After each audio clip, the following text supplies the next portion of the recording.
So here we are in the month of June. The unofficial start to the summer has begun after the Memorial Day holiday weekend, which of course is a very emotional time for many of us. And I wanted to discuss in this video a couple of topics. First of all, a very big thank you to all those who have reached out to me throughout this weekend, making it a point to take a few moments out of their day to make it known that they were thinking of other veterans. That I want to discuss the notion of a happy Memorial Day, such as a happy Veterans Day, as well as thanking me or thanking you for your service. Now, I wanted to bring this up because I started to get a sensation, I started to get a feeling in the backdrop where I was seeing a lot of, let's say, negative comments. The issue being that we should not be saying Happy Memorial Day or Happy Veterans Day for that matter. And I wanted to push back a little bit on that. The ones who are no longer here would want us to have a happy day. We should be so fortunate to have had those individuals that were there on that thin wall between us and Lord knows what other lifestyle we could be living under. So if you are a veteran and someone says unto you, Happy Memorial Day, thank them. Say thank you. Because now you're bearing a burden that perhaps you didn't realize was an honor to have. You're now carrying it for those who could not hear that from that person. You can put that energy out into the universe, acknowledge them for thanking service members for what they've done. Not specifically you, but carry that on to the next generation. Carry that on to the ones who are no longer here. Have a happy day. Enjoy the weather if it was nice that weekend for you. Enjoy the time that you have with your family because the ones who are not here would want you to. And the ones who we no longer have, their families would want you to have an incredible, happy day. That's why they've done what they've done.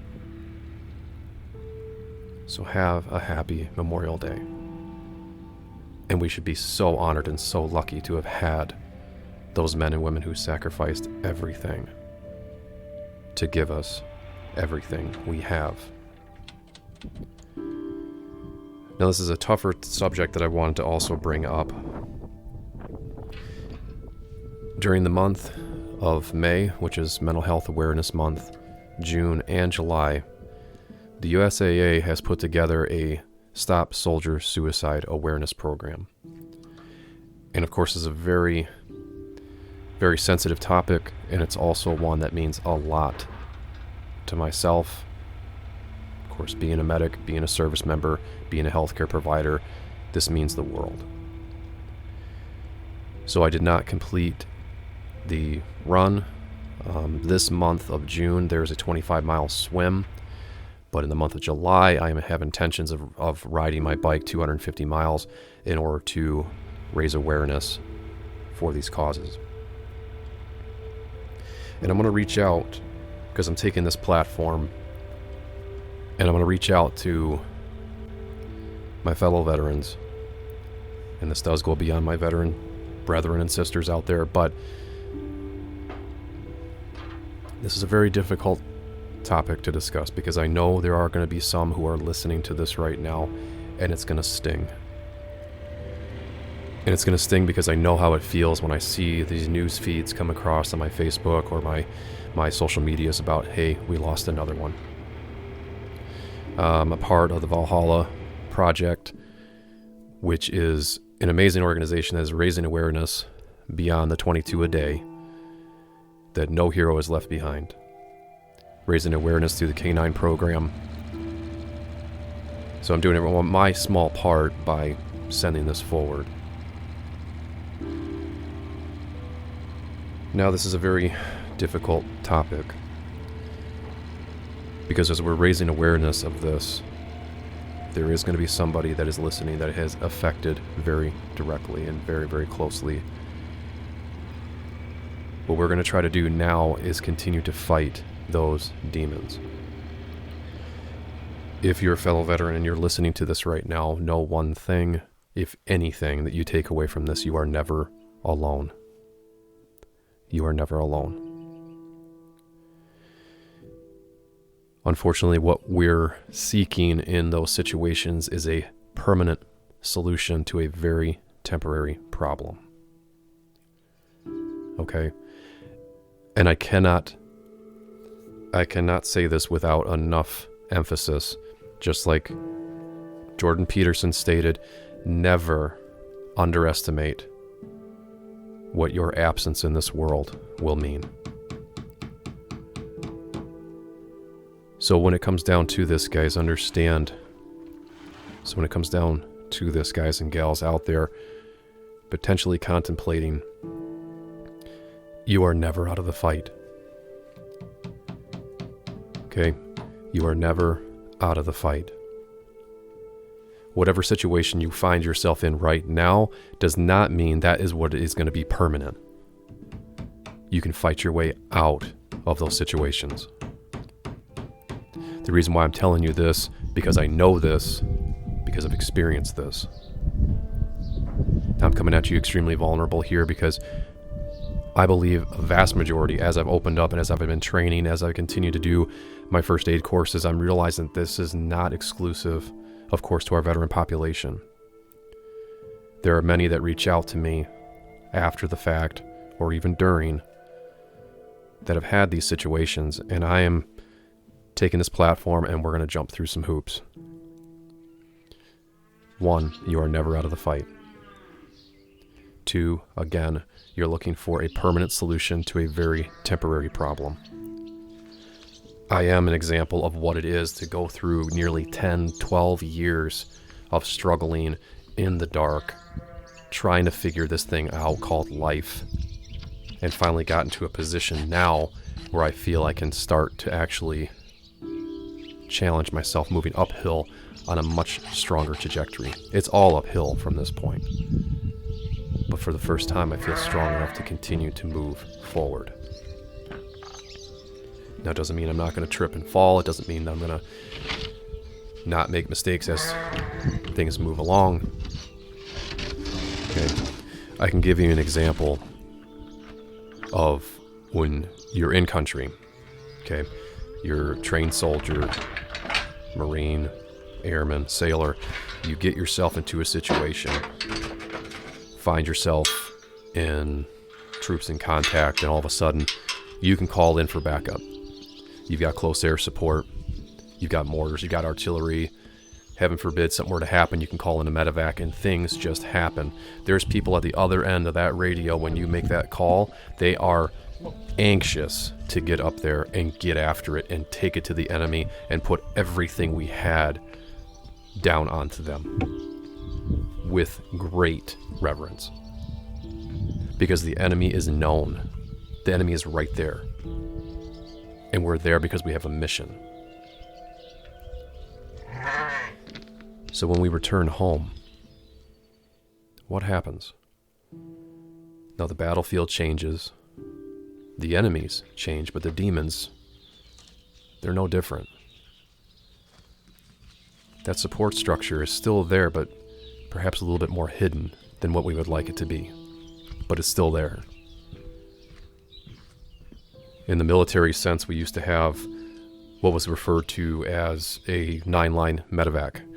Clear the net, send out your 9-line worth of information that goes back to a medevac helicopter or some type of extraction, letting them know what has happened in your position. You radio back to headquarters and you explain to them, hey, this is what we have, this is what we're going through, this is what we need. And everybody spins up. Rotors fire up, those diesel engines turn over, guys lock and load, and they fly. And everybody gets ready. Now we're back home. We're left alone.